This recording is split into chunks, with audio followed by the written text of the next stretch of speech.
Good morning to all my friends and family, and welcome to this episode of all that I've learned from Anthony Robbins over the years.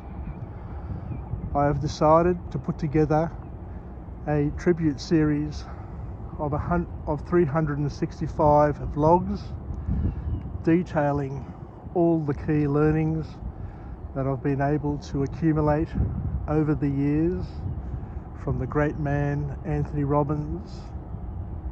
I attended UPW back in 94 and 95. I read both of his initial books, Unlimited Power and Awaken the Giant Within. I listened to his tape series, Power Talk, and it's been a fantastic journey over the years. And this year I capped it off by attending UPW 23 here in Sydney, the last UPW that Anthony Robbins plans to do in Australia. And I took a lot of notes, I paid a lot of attention, and it was one of those sessions where we had 9,000 people from around 69, 70 countries throughout the world. The energy was electric, and Anthony Robbins was at his finest. So what I want to do today is welcome the Royal Princess ocean liner into Circular Quay. I was crossing the bridge this morning on the bus on my way to work, and I could see in the distance this ocean liner slowly making its way into Sydney Harbour. And I said, what I'll do is I'll position myself today over here near the Opera House so I can get this vantage point to enjoy the cruise ship coming in and docking up over there at the International Passenger Terminal, where I normally take and present most of my videos.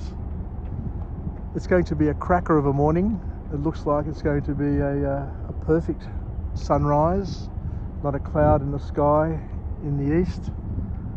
And what we'll do is we'll just continue along our merry way and document, where possible, all of the learnings, all of the relevant learnings that we have to get us fired up for the day.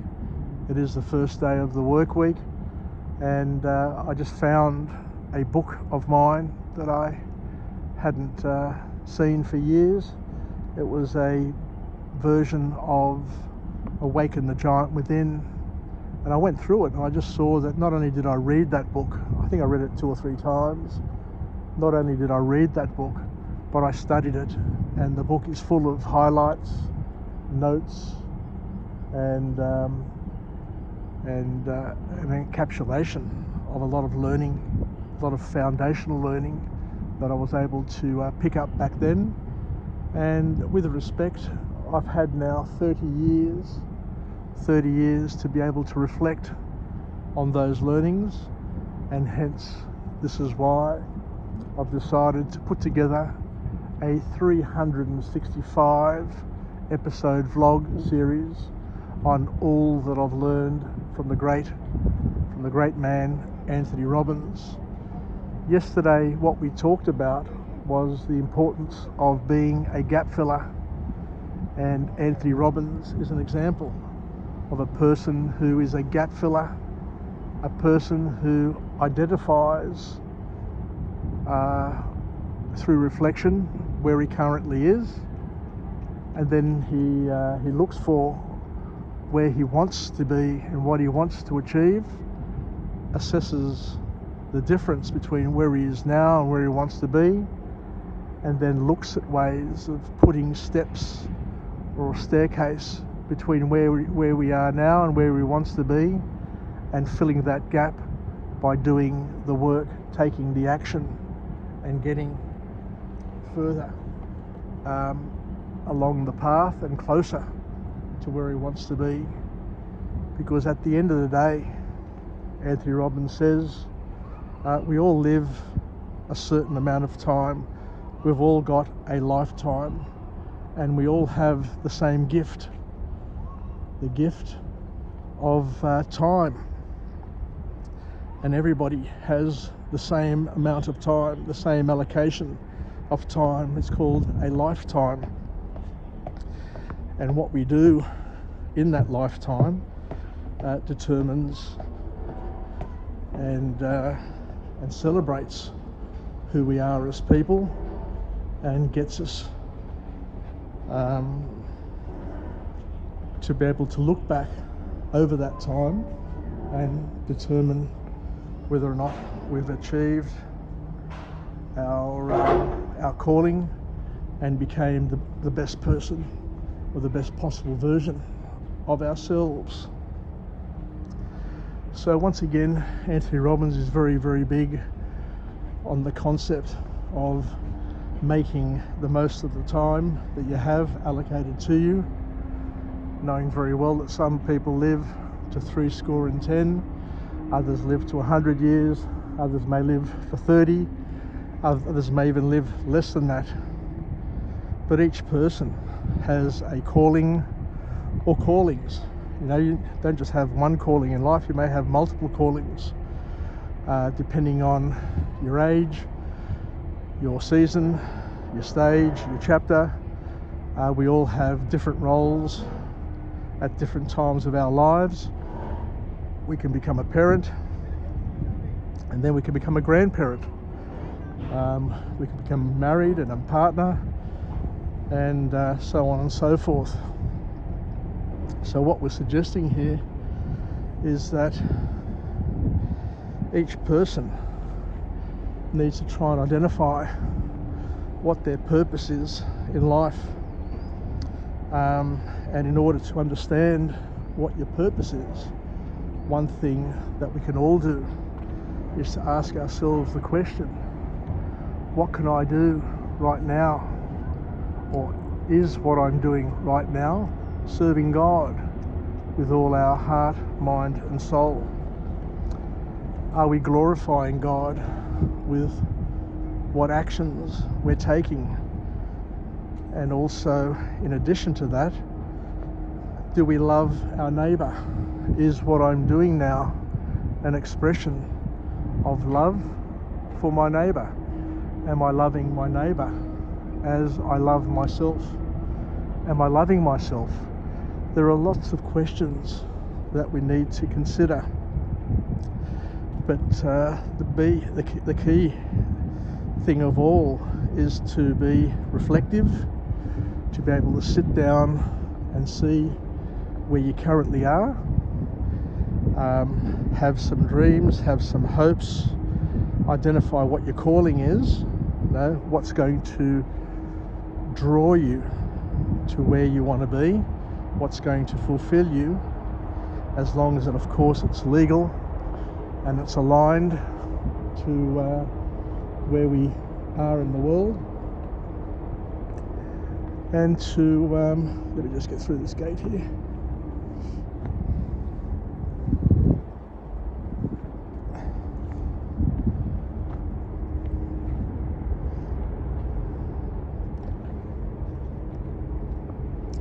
Such a beautiful morning. I'll go right to the end of the promenade here, to the front of the Opera House. The Opera House on Friday celebrated 50 years.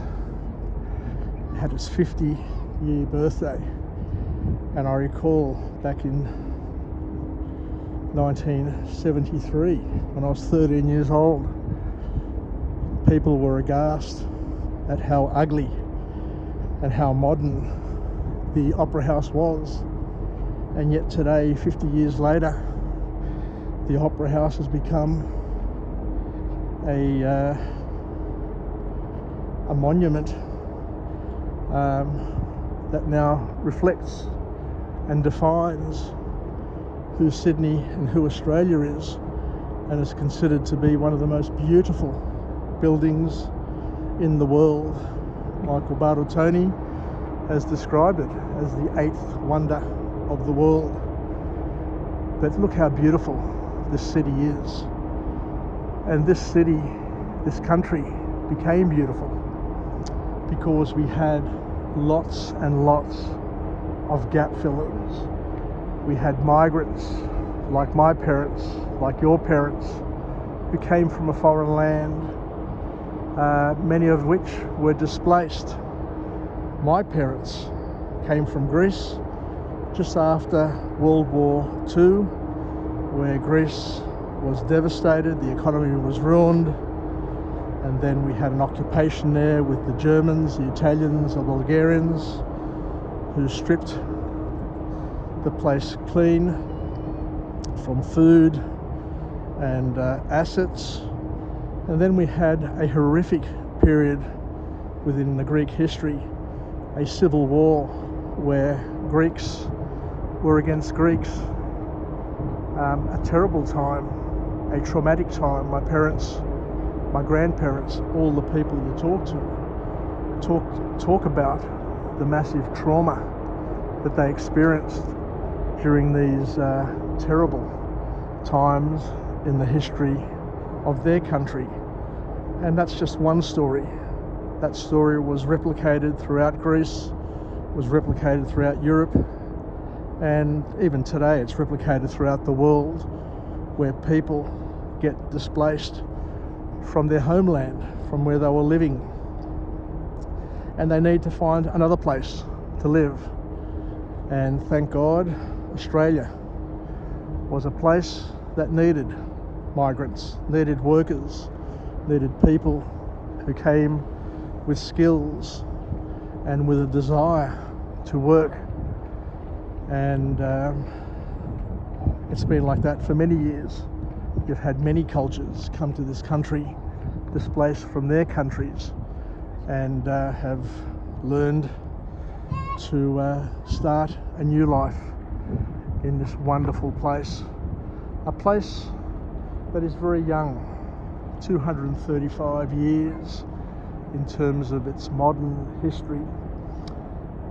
Although there were people here before, one thing for sure and for certain is that every single person who has ever walked this continent was either born here or came from somewhere else.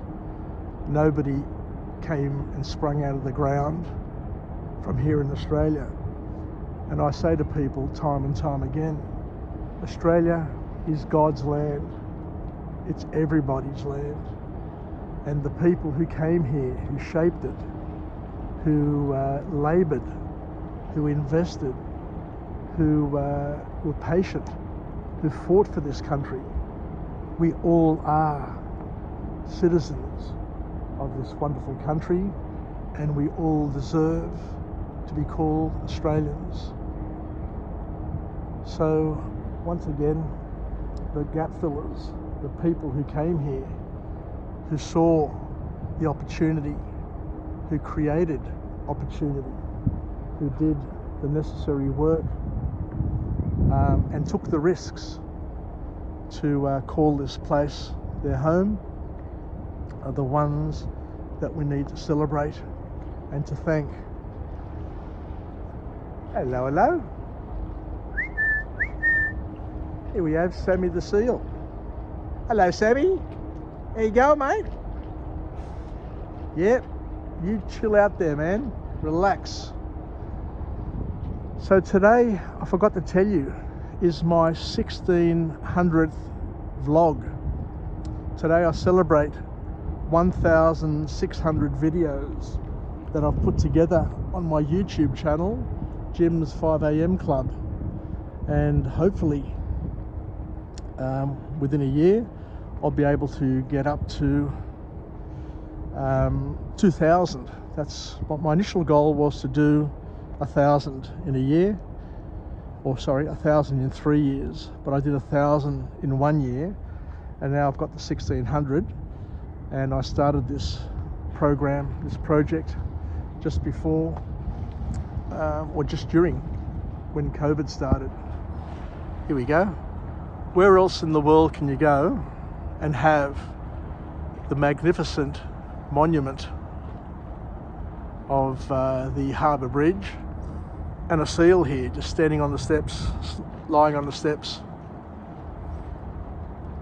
Just beautiful. What a great morning it's going to be.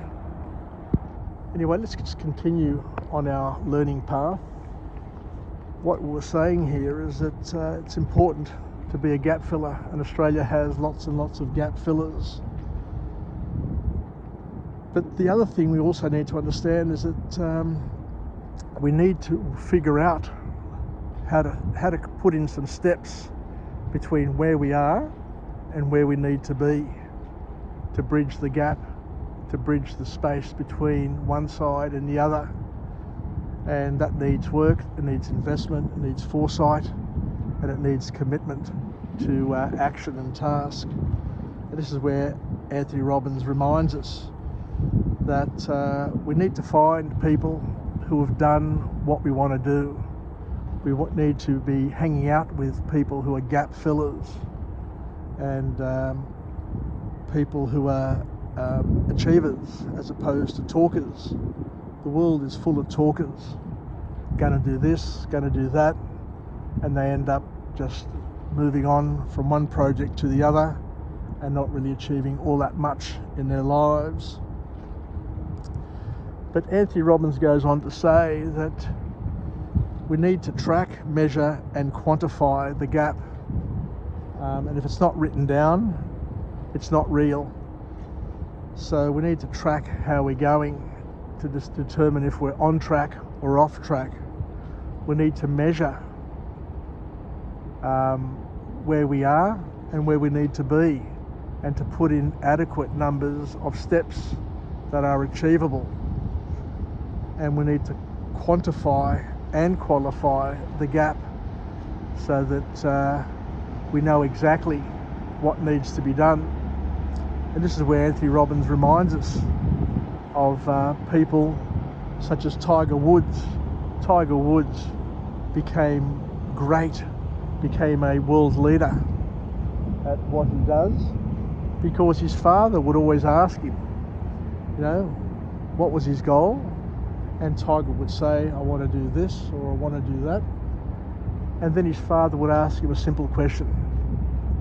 And how do you intend to get there? What do you need to do to get from where you are now to where you want to be? Just a simple question like that. What do you need to do to get to where you want to go? And that requires effort, that requires foresight, as I mentioned before, requires creativity. But questions like that stimulate creativity. They make us think a little bit more. They make us visualize it. They make us taste it, smell it. Because when you're answering those questions, you're getting closer because you're paying attention. So one of the key messages from the big man, Anthony Robbins, is that we need to discover the quickest, fastest, easiest way to close the gap. And we shouldn't be trying to waste our time trying to figure it out and doing it ourselves. Anthony Robbins says it's really, really important to try and model ourselves on results that are achievable, that have been actualized by somebody else. And the way you do it is by simply asking the question, how did you do it? What was the mindset? What state was that person in? And the answers are there. The answers are everywhere. As I mentioned before, I spend a lot of time reading Anthony Robbins' books, Awaken the Giant Within and Unlimited Power. And all of the material that is in UPW, all of the material that is in his programs are in those two books. You can save yourself thousands and thousands of dollars by just studying those books and going through word by word, and joining the dots. But of course, not everybody is a person who is a reader. You need to have a lot of concentration to be a reader, and not everybody's verbal in that respect. So Anthony Robbins says that there's a different intimacy from face to face. And for those of us who went to the UPW in 23 and back in 94, 95, that there's a different energy, there's a different message that comes from being with lots of people, because you do tend to pay more attention. You get fired up emotionally, physically, mentally, spiritually, and all of those things are really important. So the key message, of course, from Anthony Robbins is that what you should be doing is identifying plug and play solutions, solutions that have been provided by other people, solutions that you can pay for. Because when you pay for things, you're saving time, you're buying time. And when you buy time, then you have more time to think and more time to strategize. And there is a what am I trying to say? There is a time frame to get things done in order to be a prime mover. And if you miss that time, then chances are you may miss the boat. So the key thing is to try and learn as quickly as you can, as effectively as you can. And as Anthony Robbins says, you can buy time. And you don't buy time by just sleeping on the steps here. You're not going to fill your belly just sitting on the steps. But Anthony Robbins says that you need to try and get things done, and you need to focus on the things that deliver the biggest bang for the buck. One of Anthony Robbins's key lines that he talks about all the time is that most people major on minors. They know more about a celebrity's life than their own finances. And this is where he introduces the topic of the life wheel, where a person's life is broken up into career, family, intimate relationships, personal health, spirituality, and there's about 8 items on that list.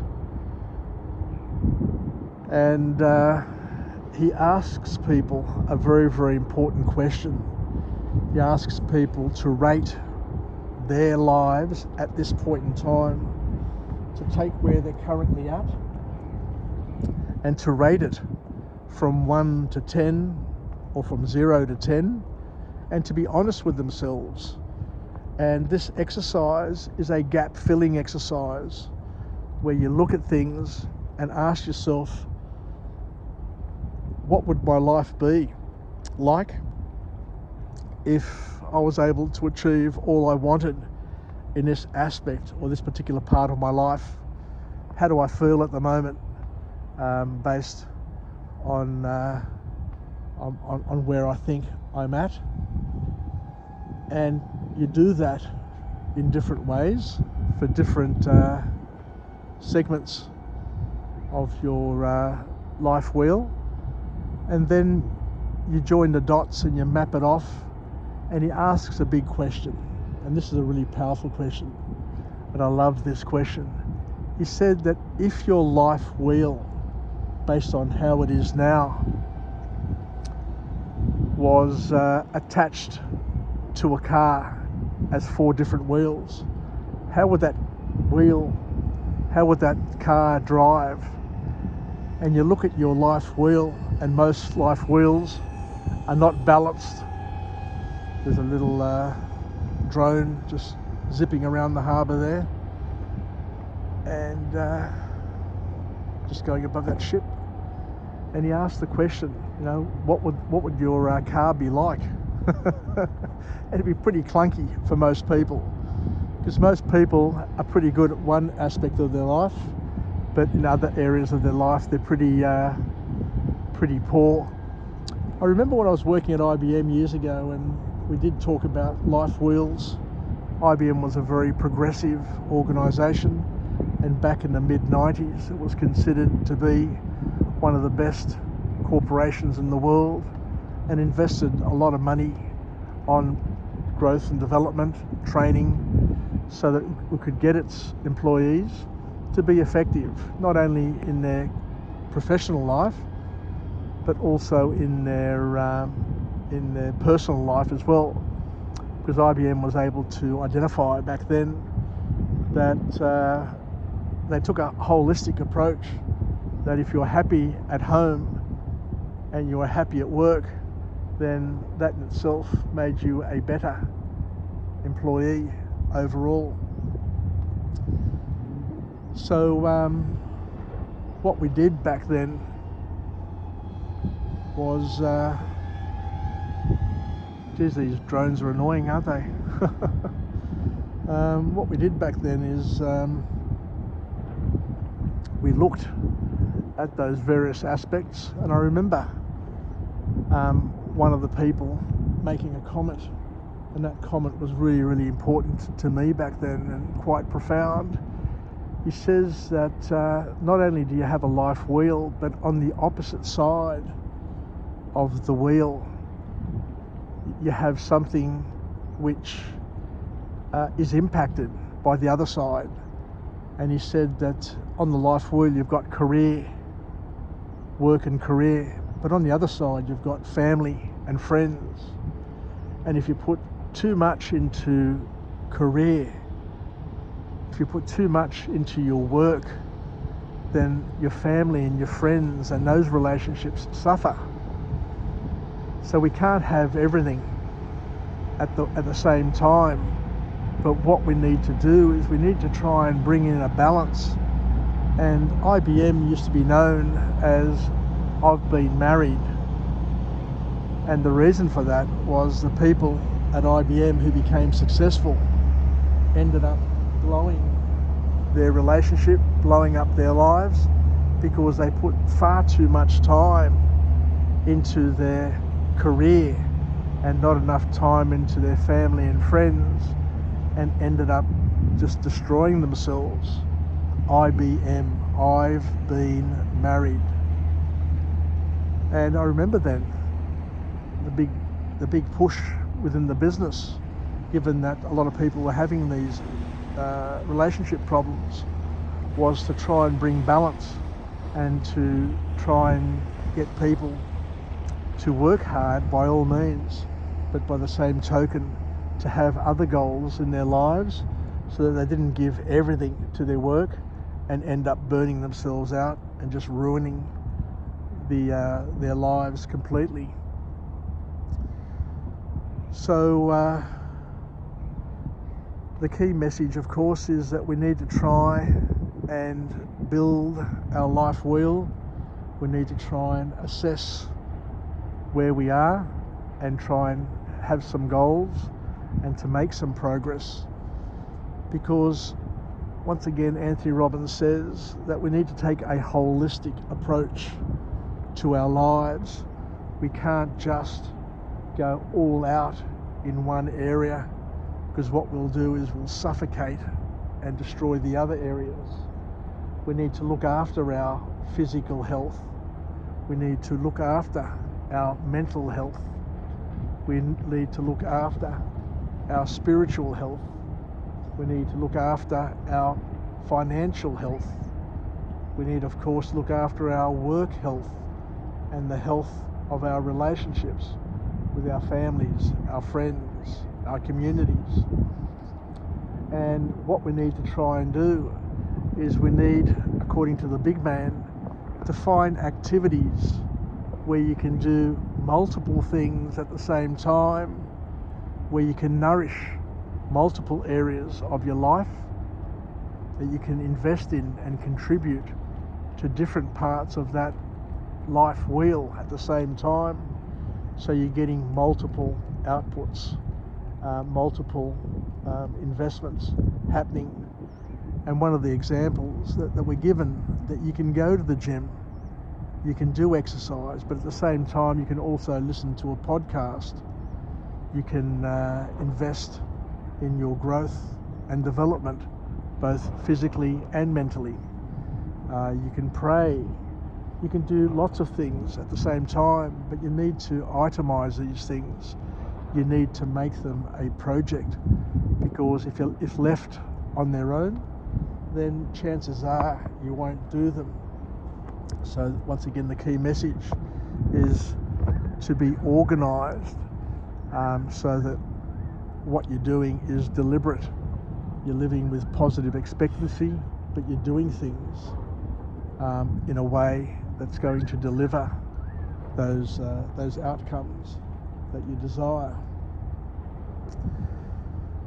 Anthony Robbins then goes on to say that the biggest challenges that most people have is we have two key fears in our lives, and I'll talk about this more in another version of this video. And the two key fears that most people have, and these are core fears that we all drift in and out of, is that we're not enough. A lot of people believe that they're not enough, and they're unlovable. They won't be loved, or they can't find love, which once again is something that we all need to be aware of and to think about, because everybody is struggling with that at some point in time in their lives, that we're not enough. And it's also called imposter syndrome, where people think and worry that they're going to get found out from a career perspective, from a relationship perspective, from different areas of our lives. And we need to understand, of course, that we're not perfect, but we're work in progress, and that progress is more important than perfection, and that perfection, as Anthony Robbins says, does not exist, and if it does exist, it only exists for a moment, and that moment will evaporate, will disappear. We are also taught, and it's reiterated over and over again, that we need to keep on growing and developing, because life and our lives are changing. We're changing our seasons. We're going from springtime to summer to autumn to winter, and it happens on a daily basis, and it happens over our lives. We're at different chapters and different stages and phases of our lives, so we need to be paying attention and having certain plans that we do and certain rituals, so we don't forget to look after our health. We drink our celery juice in the morning.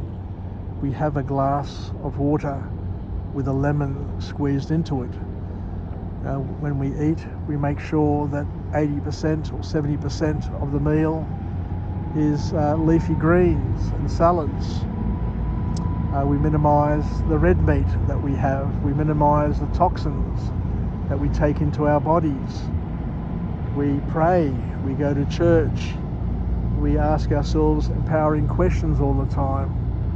We surround ourselves with people of similar mindsets, people who are going to push us, who are going to cajole us, who are going to bend us and stretch us, and make sure that they don't spend too much time comforting us, so that we can continue to grow and develop and become and maintain, should I say, where we were, because tomorrow's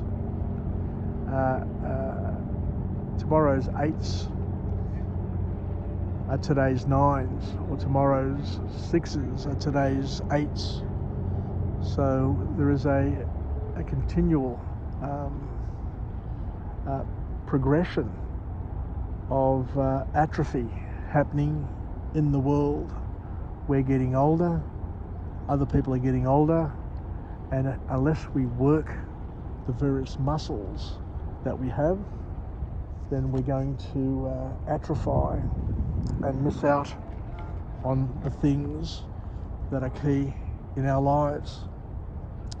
Before I finish up, I'll just go down the end here and just capture this most beautiful sunrise here in Sydney town, and just to remind us to stick together.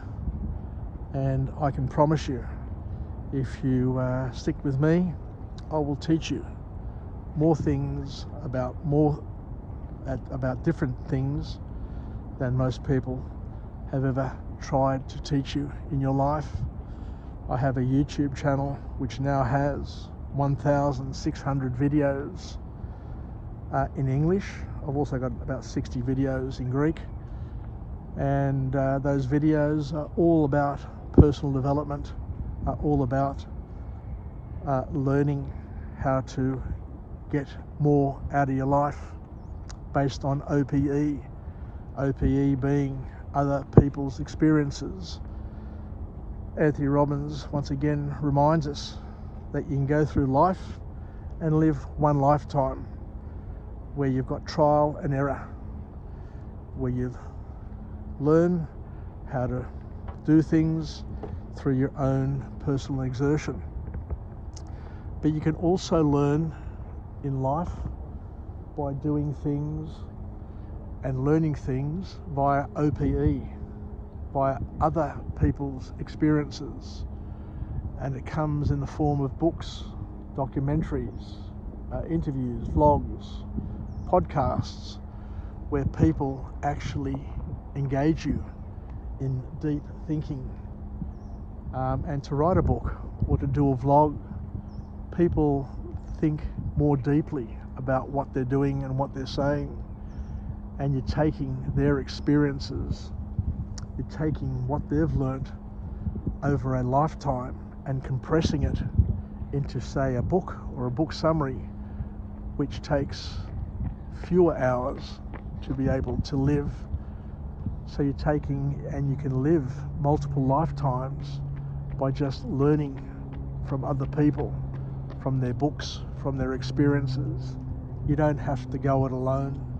You can do it with other people. You can do it with help. And as I say, my YouTube channel has 1,600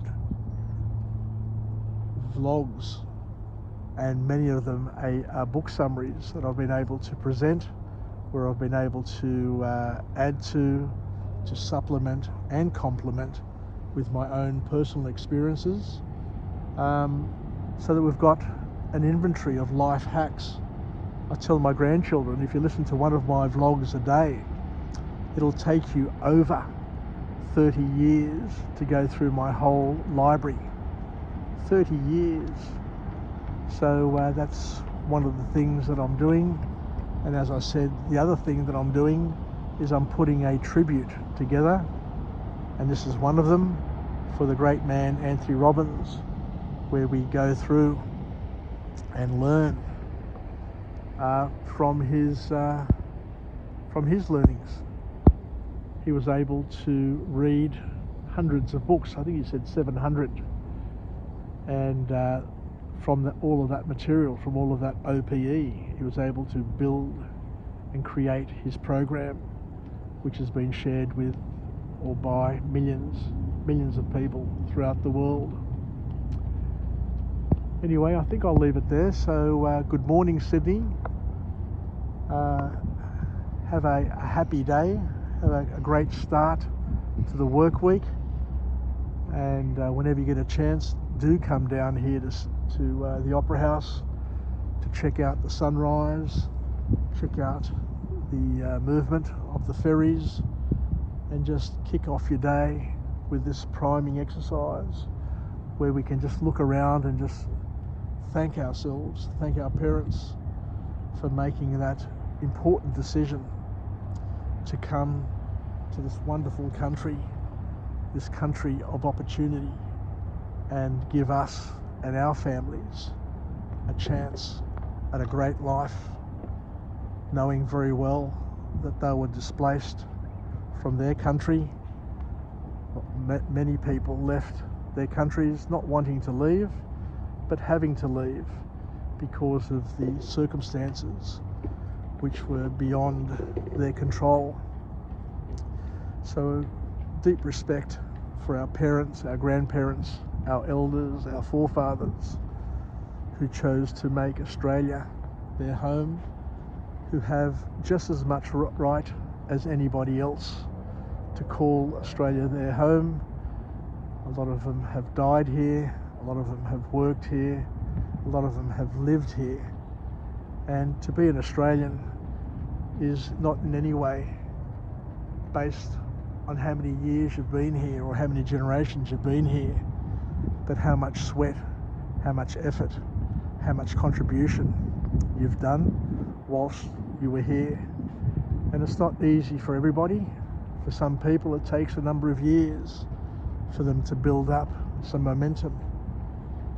But many migrant families have the same dream, to make sure that their children are the first in their family to go to university, to make sure that their children and families are healthy, are safe.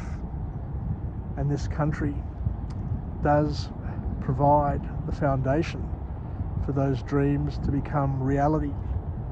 We just need to make the most of the opportunities as and when they present themselves. Anyway, before I sign off, I'll just go down here and say a good morning to Sammy the Seal and head off to work. Here he is, just hanging on the side there. He's ready to go in for a swim by the looks of it. Let me just widen the angle. And there we are. What a sight. What a sight. Sammy the Seal on the stairs of the Opera House. The very stairs that Queen Elizabeth would have walked up back in 1973 when she came to open this wonderful monument, which on Friday celebrated its 50th anniversary, 50th birthday.